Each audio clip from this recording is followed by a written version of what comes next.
Ұлттық банк ел күтпеген шешімге келді. Ұлттық банк отандық банктердегі өз депозиттерін жаппай жауып жатыр. Бұл туралы мемлекеттік зейнетақы қорының ресми есебінде айтылды. Осылайша бірыңғай жинақтық зейнетақы қоры бірден 5 банктегі жинақтарын алып қойды. Қордың депозиті енді тек жалғызында, еліміздің бас банкінде қалды. Яғни қазынасын бос қалдырмау үшін ұлттық банк тек өз қоржындағы қаржыны ғана құтқарып алмады. Айта кету керек, бірыңғай жинақтаушы зейнетақы қорын ұлттық банктің өзі басқарады. Қазақстанның ұлттық банкі бірыңғай жинақтық зейнетақы қорының бірқатар қазақстандық коммерциялық банктердегі депозиттерін жабуды аяқтады. Бұл қадам сарапшылар ортасында сұрақтар туындатты. Өйткені бұл құралдар бірыңғай жинақтық зейнетақы қорына қомақты табыс әкелген. Онда ұлттық банк неге шығынды емес құралдардан жаппай арылып жатыр? Бұған Қазақстан Республикасының ұлттық банкі әзірге жауап берген жоқ. Мысалы, мәжіліс депутаты Мұрат Әбенов 2024 жылғы ақпанда бірыңғай жинақтық зейнетақы қорында халықтың зейнетақы жинақтарының қаражаты есебінен 25 миллиард теңгеге Эйр Астана авиакомпаниясының 6,5% акциясын сатып алғанына назар аудартты.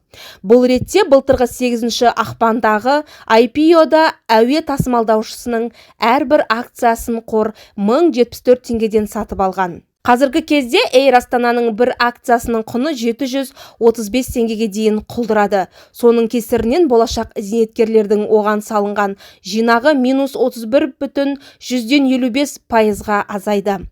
Бірыңғай жинақтық зейнетақы қоры әрбір қазақстандықтың салымының 1/3 бөлігіне жуығын жоғалтып алды.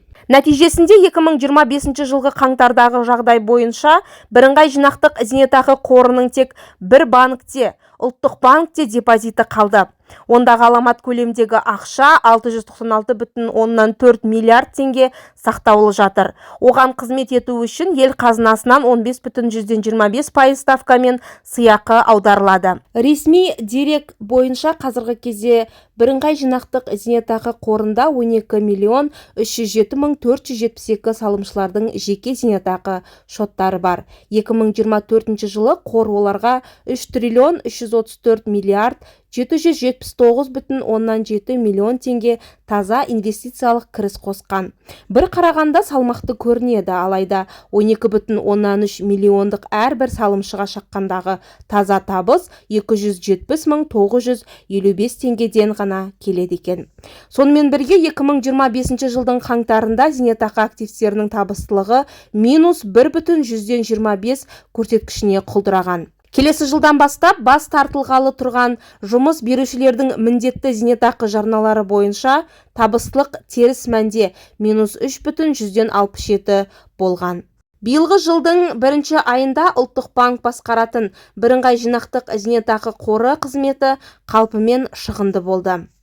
Басқаша айтқанда, қазақстандықтардың мемлекеттік қордағы жинақтары көбеймек түгілі оны инфляция жеп қоюда. Өз кезегінде бірыңғай жинақтық зейнетақы қоры зейнетақы жинақтарының ұзақ мерзімді инвестиция екенін, сол себепті 1 жыл және одан көп кезең ішіндегі инвесткіріс мөлшерін талдау қажеттігін қайталаудан жалығар емес. Дегенмен, өткен жылы зейнетақы активтерін басқаратын жеке компания табыстылық көрсеткіші жөнінен бірыңғай жинақтық зейнетақы қорынан асып түсе алды. Қазақстан үкіметі бірыңғай жинақтық зейнетақы қорынан да, ұлттық қорды да кезінде Норвегияның мемлекеттік зейнетақы қоры үлгісінде құрған болатын. Ал норвегиялық JPFG 2024 жыл қорытындысында 2,511 триллион крон табыс тапқанын жариялады. Норвегияның зейнетақы қорының былтырғы жетістігі алдыңғы жылы рекордынан да асып кетті. 2023 жылғы табыстылығы 2,122 триллион крон болған еді. Қазіргі кезде қазақстандық бірыңғай жинақтық зейнетақы қорындағы бүкіл жинақтың көлемі 22,538,905,6 миллион теңгені құрайды.